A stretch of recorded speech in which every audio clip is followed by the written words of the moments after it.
Hello everyone, this is Suman Mehta, your SS teacher.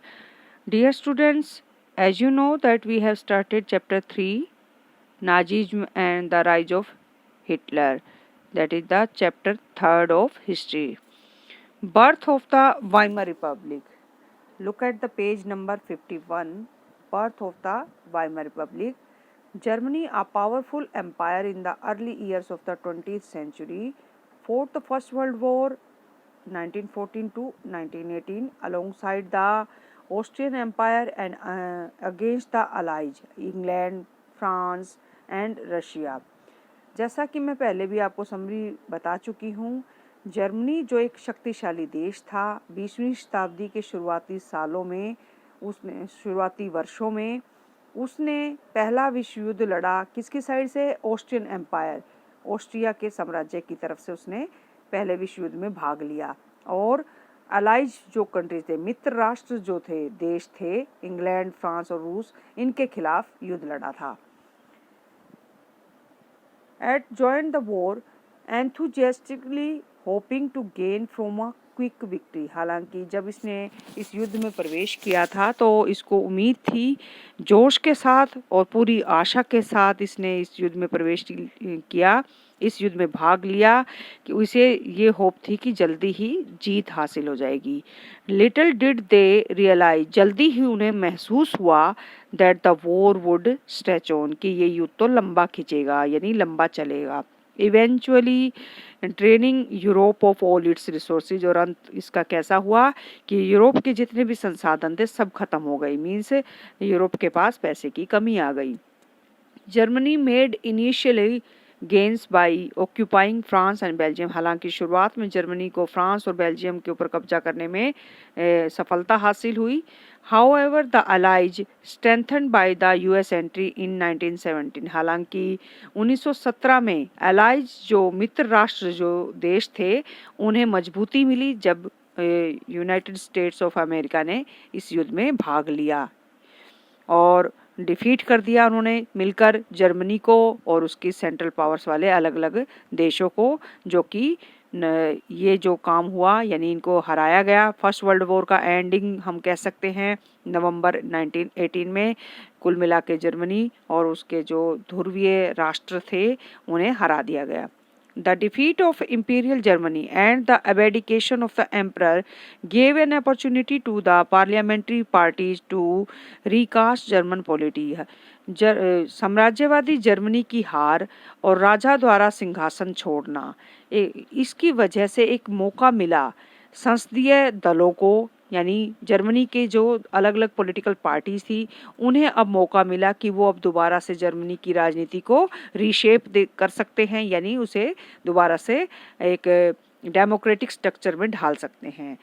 National assembly met at Weimar, जो राष्ट्रीय सभा का गठन हुआ तो वो वाइमर नामक जगह पर मिली, यानी वहाँ पर उनकी मीटिंग हुई। And establish a democratic constitution, उन्होंने अपने अलग अलग राज्यों का जो ये ग्रुप वाला जो जर्मनी कंट्री था इसके लिए एक कॉन्स्टिट्यूशन फ्रेम किया, यानी एक संविधान बनाया। Deputies were now elected to the German parliament, और जर्मनी की जो पार्लियामेंट थी यानी संसद थी जिसे राइक्सटाग कहा गया, राइक्सटाग का के अलग अलग डेपुटीज को चुना गया, यानी उसके सदस्यों को चुना गया on the basis of equal and universal votes cast by all adult including women। और पहली बार जो है इसको वयस्क मताधिकार, जिसको कहते हैं सार्वभौमिक वयस्क मताधिकार, जर्मनी में सभी लोगों को दिया गया, यानी उसमें औरतें भी शामिल थी। सबने हर वो एडल्ट जिसमें मैन वीमेन दोनों ही हों, उन्होंने मिलकर इन डेपुटीज को इलेक्ट किया।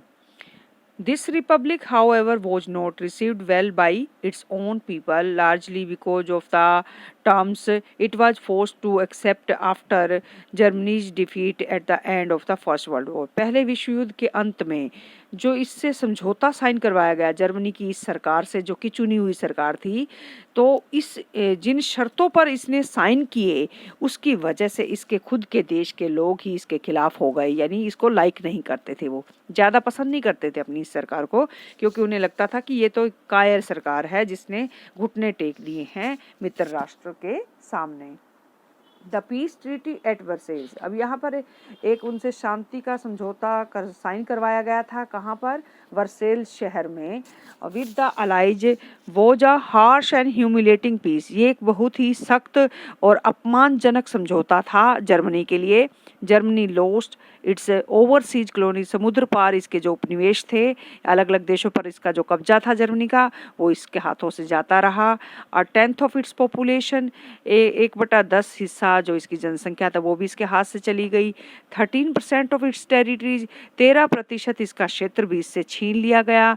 75% of its iron and 26% of its coal to France, Poland and Denmark and Lithuania. देखिए बेटा, ये मित्र राष्ट्र हैं जिन्होंने जर्मनी को हराया था। तो फ्रांस, पोलैंड, डेनमार्क और लिथुआनिया ने मिलकर इसके 75% लोह उत्पादक जो क्षेत्र थे और 26% जो कोयला उत्पादक क्षेत्र थे वो इससे छीनकर आपस में बांट लिए।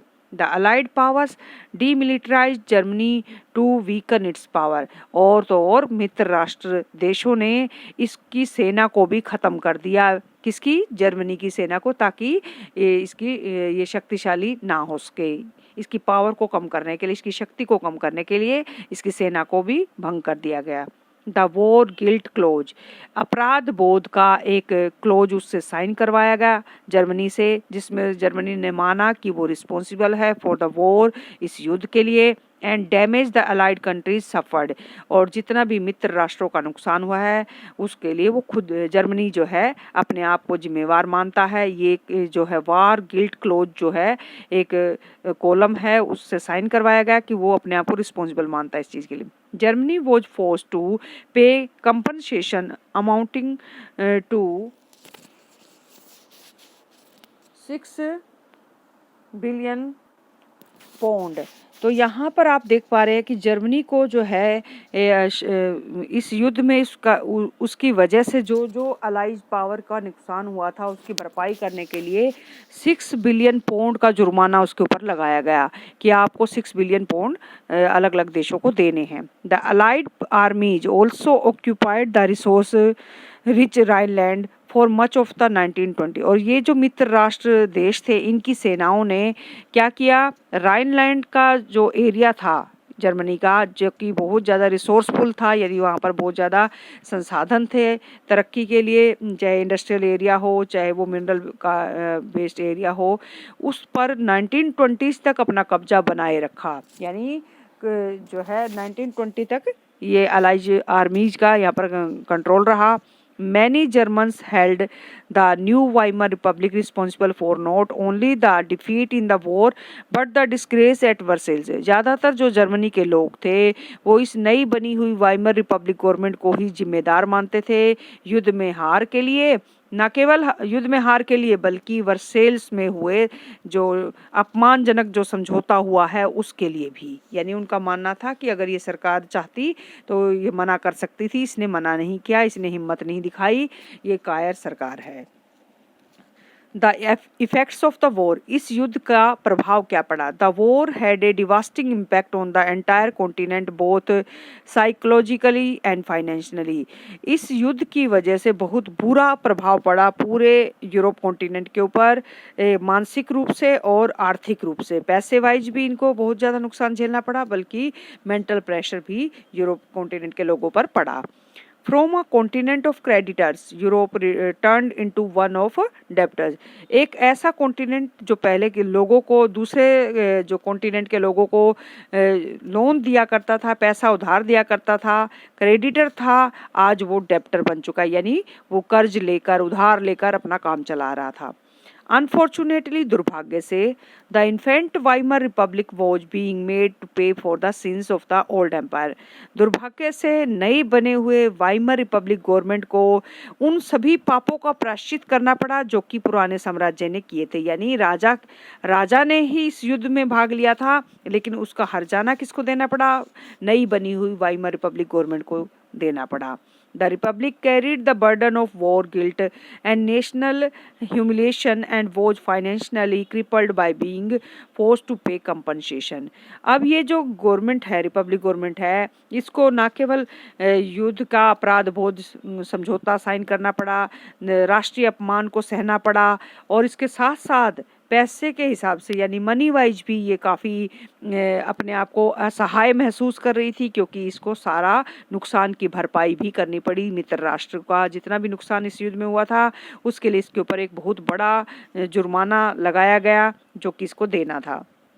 Those who supported the Weimar republic, जिन लोगों ने वाइमर रिपब्लिक गवर्नमेंट को सपोर्ट किया था, इस सरकार को बनाने में जिनका रोल था, खास करके सोशलिस्ट यानी समाजवादी लोग, कैथलिक्स यानी जो कि क्रिश्चियन कैटेगरी के लोग होते हैं, और डेमोक्रेट्स जो कि देश में लोकतांत्रिक व्यवस्था स्थापित करना चाहते थे, ये लोग इसके सपोर्टर थे। इस लाइन को आप अंडरलाइन कीजिएगा क्योंकि बहुत इंपॉर्टेंट लाइन है।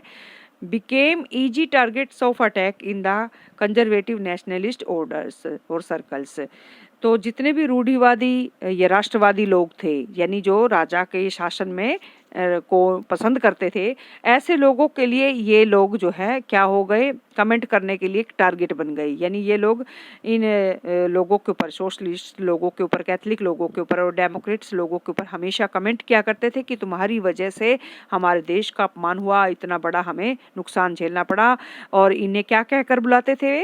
देवर मोकिंगली कॉल्ड द नवंबर क्रिमिनल्स। मजाक मजाक में उन्हें क्या कहा जाता था, कमेंट किए जाते थे, नवंबर अपराधी के नाम से इन्हें बुलाया जाता था कि तुमने ही नवंबर में समझौता साइन किया था, इसलिए तुम्हारी वजह से देश का अपमान हुआ। नवंबर क्रिमिनल्स कहकर उन्हें क्रिटिसाइज किया जाता था।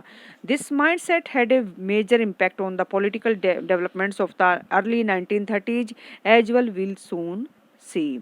तो ये जो विचारधारा, ये जो मानसिक विचारधारा बनी हुई थी, ये इस टाइप से जो माहौल बना हुआ था, इसका एक गहरा प्रभाव पड़ा जर्मनी की राजनीतिक जो है राजनीति के ऊपर, जो कि 1930 के आसपास देखने को मिली, और उसका रिजल्ट भी जल्दी ही देखने को मिला क्योंकि 1930 के आसपास यहाँ पर हिटलर ने पावर गेन की थी और इसी को मुद्दा बनाया था। The First World War left a deep imprint on European society and polity। पहले विश्व युद्ध का यूरोप के समाज और उसकी राजनीति पर एक गहरी छाप पड़ी, एक गहरा प्रभाव पड़ा। Soldiers came to be placed over civilians. अब नागरिकों से ज़्यादा महत्व किसको दिया जाने लगा? सोल्जर्स को, सिपाहियों को दिया जाने लगा। Politicians and publicists laid great stress on the need for men to be aggressive, strong and masculine। अब ज़्यादातर जो राजनेता थे और जितने भी सामाजिक कार्यकर्ता थे वो क्या करते थे कि ज़्यादा महत्व देने लगे थे कि पुरुषों को कैसा होना चाहिए, आक्रामक होना चाहिए, मजबूत होना चाहिए और जो है बहुत ही पावरफुल होना चाहिए। मैस्कुलाइन मीन्स आप मैन लाइक स्ट्रेंथ होनी चाहिए, यानी उन्हें कुछ भी गलत सहना नहीं चाहिए। The media glorified trench life. और मीडिया भी अब जो सैनिकों का जो जीवन है उसको बढ़ा चढ़ा कर दिखाने लगा, उसको बहुत ज़्यादा गर्व के साथ सैनिकों की लाइफ को दिखाया जाने लगा ताकि सब लोग इससे इंस्पायर्ड हों। The truth, however, was that soldiers lived miserable lives in their trenches। और सच्चाई कुछ और ही थी कि जिन सोल्जर्स की लाइफ को इतना ग्लोरीफाई करके पेश किया जा रहा था, और सच्चाई ये थी कि वो बहुत ही बुरा जीवन व्यतीत कर रहे थे। छावनियों के अंदर वो बहुत बुरे तरीके से रह रहे थे। ट्रैप्ड विद और रैट फीडिंग ऑन कॉर्प्स। आपको मैं बता दूं कि यहाँ पर जो है चूहे उनके जो नेट थे या फिर उनके खाने पीने की चीज़ें थी उनको कुतर रहे थे और ऐसी चीज़ों को वो खाने के लिए मजबूर थे। दे फेस्ड पॉइजनस गैस। अब जब बमबारी होती है तो आपको पता है कि जहरीली गैस वहाँ से निकलती है, तो उस जहरीली गैस को उन्हें फेस करना पड़ रहा था। एनिमी शेलिंग और दुश्मन की गोलाबारी को भी वो बर्दाश्त कर रहे थे। And witnessed their ranks reduce rapidly. और धीरे धीरे वो देख पा रहे थे कि उनका रैंक डाउन चला जा रहा था, यानी अब उनका मोराल भी डाउन होता जा रहा है, उनके अंदर से जो जोश था वो धीरे धीरे कम होने लगा था।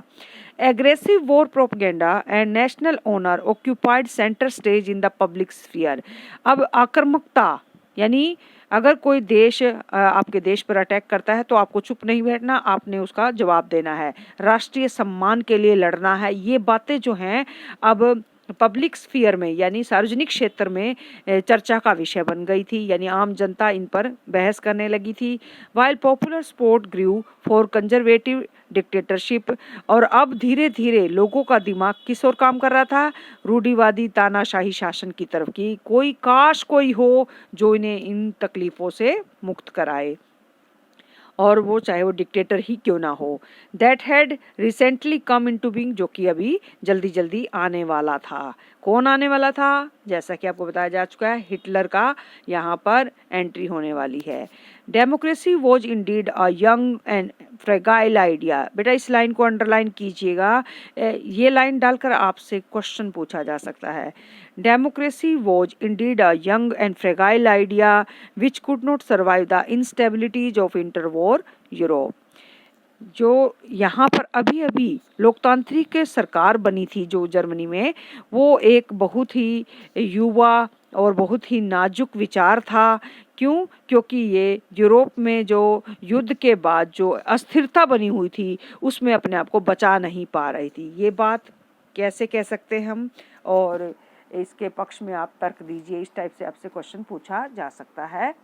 फिर नेक्स्ट जो है बेटा, आपको यहाँ से मैं नेक्स्ट वीडियो में बताऊंगी political radicalism and economic crisis. हालांकि सारे क्वेश्चन आपसे मैं डिस्कस कर चुकी हूँ समरी के दौरान, लेकिन फिर भी यहाँ तक आप इस लेसन को रीड कीजिएगा और जिसके जितने भी इन बिटवीन क्वेश्चन आंसर्स बनते हैं आप इनको लर्न कीजिए। यानी इफेक्ट ऑफ द वॉर भी आप याद करेंगे। ट्रीटी, ये जो फर्स्ट वर्ल्ड वॉर के बाद जो जर्मनी से जो ट्रीटी साइन करवाई गई थी उसकी मेन कंडीशंस क्या थी वो भी आप लर्न करेंगे।